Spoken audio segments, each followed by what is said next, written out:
Hola amiguitos, en esta oportunidad vamos a hablar sobre el diagnóstico y clasificación de diabetes, estándares de atención en diabetes del año 2025. Y bueno, saqué de este documento, de este PDF, lo que publica de lado. Entonces, bueno, son las preguntas que encontramos acá y luego iremos revisando así sucesivamente. Entonces, esta es una de las partes, ¿no? Bueno, la primera pregunta para empezar es, ¿qué es la diabetes mellitus? Bueno, la diabetes mellitus es un grupo de trastornos metabólicos del metabolismo de los carbohidratos, en los que la glucosa se utiliza como fuente de energía y se produce en exceso debido a una gluconeogénesis y glucogenólisis inadecuados, lo que resulta la hiperglucemia. Bueno, pregunta número 2. ¿Qué es la diabetes mellitus? La diabetes mellitus es un grupo de trastornos metabólicos del metabolismo de los carbohidratos, en los que la glucosa se subutiliza como fuente de energía y se produce en exceso debido a una gluconeogénesis y glucogenólisis inadecuados, lo que resulta de la hiperglucemia. Pregunta número 3. ¿Cómo se puede diagnosticar la diabetes? La diabetes se puede diagnosticar demostrando concentraciones aumentadas de glucosa en el plasma venoso o un aumento de hemoglobina glicosilada en la sangre. Pregunta número 4. ¿Cómo se clasifica la diabetes? En diabetes tipo 1 o tipo 2, ya sea también la diabetes mellitus gestacional y otros tipos específicos derivados de otras causas, como la diabetes monogénica, trastornos pancreáticos, exócrinos y medicamentos de alto riesgo. Pregunta número 5. ¿Qué pruebas ayudan en el diagnóstico de la diabetes? La diabetes se puede diagnosticar en función de los criterios de la hemoglobina glicosilada o de glucosa plasmática. Los criterios de glucosa plasmática incluyen la glucosa plasmática en ayunas, la glucosa plasmática de 2 horas, durante una prueba de test de tolerancia oral a la glucosa de 75 gramos o de glucosa aleatoria acompañada de síntomas hiperglucémicos, como por ejemplo, tenemos la poliuria, la polidixia y la pérdida de peso inexplicable, o de crisis hiperglucémicas, es decir, cetocidosis diabética, o ya sea de un estado hiperosmolar hiperglucémico. Pregunta número 7. ¿Cuáles son los criterios para el diagnóstico de la diabetes en mujeres embarazadas? Bueno, la hemoglobina glicosilada debe ser mayor o igual de 6,5%, que viene a ser un mayor o igual de 48 milimol por mol. Esto de acá se debe realizar en un laboratorio que está utilizando un método que es certificado por el Programa Nacional de Normalización de la Glicohemoglobina y estandarizado según el DSCT. Luego tenemos que una glucosa plasmática mayor o igual de 126 miligramos por decilitros, es decir, mayor o igual de 7,0 milimol por litro. Bueno, acá debe ser en ayuno, de la cual el ayuno se define como la ausencia de ingesta calórica durante al menos 8 horas. Luego, también podemos tener uno de ellos, que es la glucosa plasmática de 2 horas, mayor o igual a 200 miligramos por decilitros, es decir, mayor o igual de 11,1 milimol por litro, durante la prueba de tolerancia oral a la glucosa.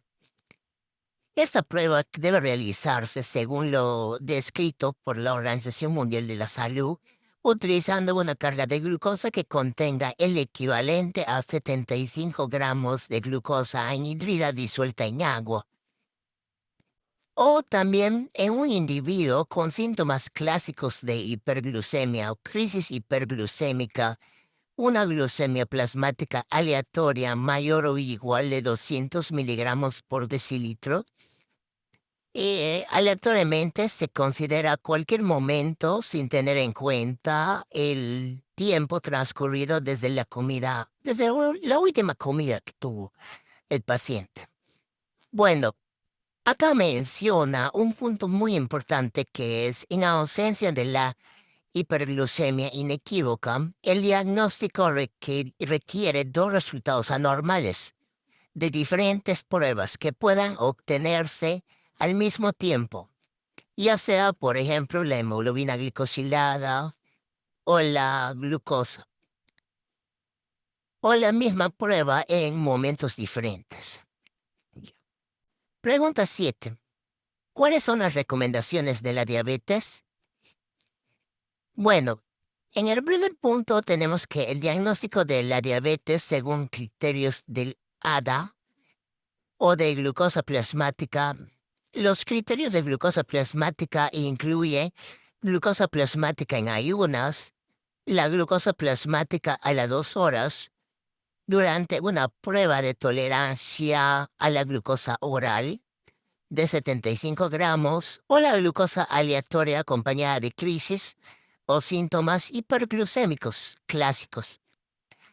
En el segundo punto tenemos, en ausencia de hiperglucemia inequívoca, por ejemplo, una crisis hiperglucémica, el diagnóstico requiere de pruebas confirmatorias. ¿No?